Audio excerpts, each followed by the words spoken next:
Mother Teresa school द्वारा चालू किए गए ऑनलाइन क्लास में सभी विद्यार्थियों का स्वागत है। आज कक्षा 10th को मैं घटिका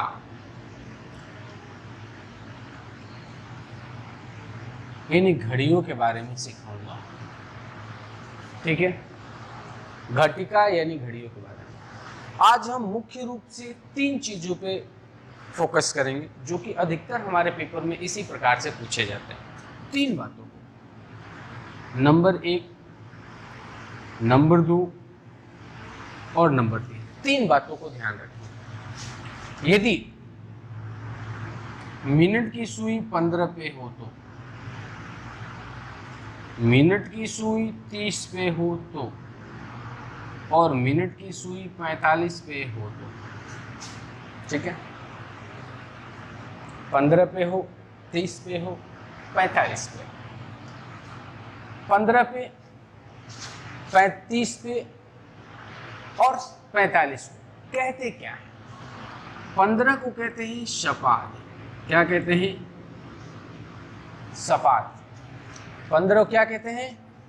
सपाद। 30 को कहते हैं सार्ध। क्या कहते हैं? सार्ध। 30 को कहते हैं सार्ध। और 45 को कहते हैं पादो। क्या कहते हैं? पादो। यानी 15 मिनट को हम क्या कहते हैं संस्कृत में? सपाद। ठीक है, 30 मिनट को हम क्या कहते हैं संस्कृत में? सार्ध। और 45 मिनट को क्या कहते हैं? पादो।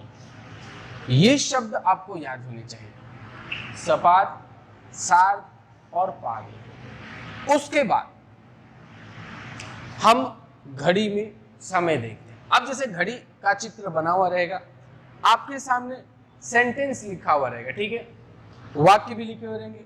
उस वाक्य में कुछ ऐसे एक जगह डैश डैश दिया हुआ होगा। अब इस डैश डैश वाले स्थान पे अपने को घड़ी को देख करके समय लिखना है। अब जैसे ये घड़ी में क्या हो रहा है?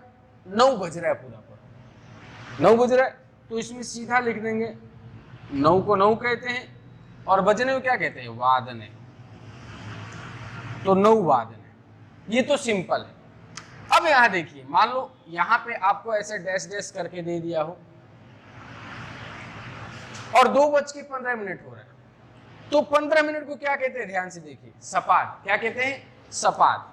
तो पहले मिनट को लिखते हैं सपाद। पहले किसको लिखा जाता है? मिनट को लिखा जाता है। किसको लिखा जाता है? मिनट को लिखा जाता है। तो मिनट कितना है? 15। 15 मिनट को क्या कहते हैं? सपाद। तो हमने यहां पे लिख दिया सपाद। अब कितना बज रहे? द्वि। सपाद द्वि यानी 2 वादने। सपाद द्वि वादने। मिनट को पहले लिखते हैं, उसके बाद जितना बज रहा है वो लिख दो। समझ में आ रहा है? अब याद दिया है 5:30 यानी 5:30 हो रहा है। अब हमें कह दिया जाए इसको लिखो, डैश डैश खाली छोड़ दी। तो 30 मिनट को क्या कहते हैं? सार्ध। 30 मिनट को क्या कहते हैं? सार्ध। यानी 5:30, 5:30 हो रहा है। 30 मिनट को क्या कहते हैं? सार्ध। तो पहले लिखोगे सार्ध। 5 को क्या कहते हैं? पंच। 5 को क्या कहते हैं?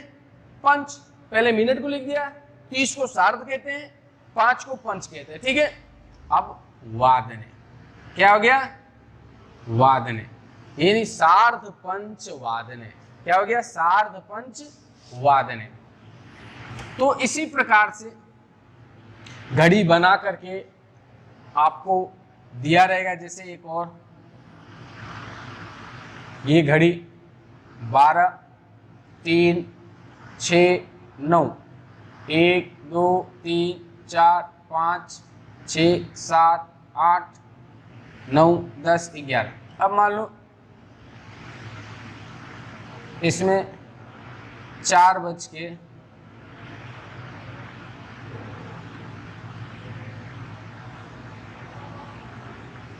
45 मिनट पे आ जाए, 4:45 पे और खाली स्थान दे दें। तो एक ध्यान दीजिए, जब सुई 45 पे आ जाता है तो बोला जाता है 4:45। जब लिखा जाएगा ना तो 5 लिखा जाएगा, 4 नहीं लिखा जाएगा। जैसे कि 45 मिनट क्या कहते हैं? पादों। ध्यान से देखो, 45 मिनट क्या कहते हैं? पादून, क्या कहते हैं? पादून। 45 मिनट क्या कहते हैं? पादून। अब पादून लिख दिए, 45 मिनट को लिख दिए 45 मिनट। अब 4:45 कहा जा रहा है, लेकिन 4 नहीं लिखा जाएगा। आप दैनिक जीवन में देखो तो 4:45 को 4:45 कहा जाता है। क्या कहा जाता है? 4:45। तो 5 का उच्चारण आ रहा है, तो पादून पंचवादने ऐसा लिखा जाएगा, चतवार नहीं, पादून पंचवादने। तो इस प्रकार से आपकी किताब में भी घटिका से संबंधित घड़ियां बना करके दिए हुए, उनको देख करके याद करें। आप इन 3 बातों को हमेशा ध्यान रखें, 15 को, 30 को, 45 को। 15 को सपाद, 30 को सार्ध और 45 को पादून कहते हैं।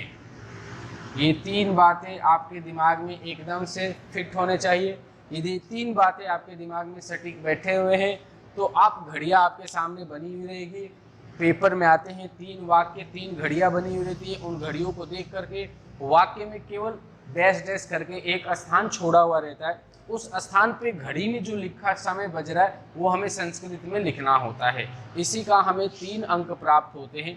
तो यदि आप ध्यान से इनको पढ़ लोगे तो आपके ये 3 अंक बहुत ही सरलता से आपको प्राप्त हो सकते हैं। आज के लिए इतना ही, धन्यवाद।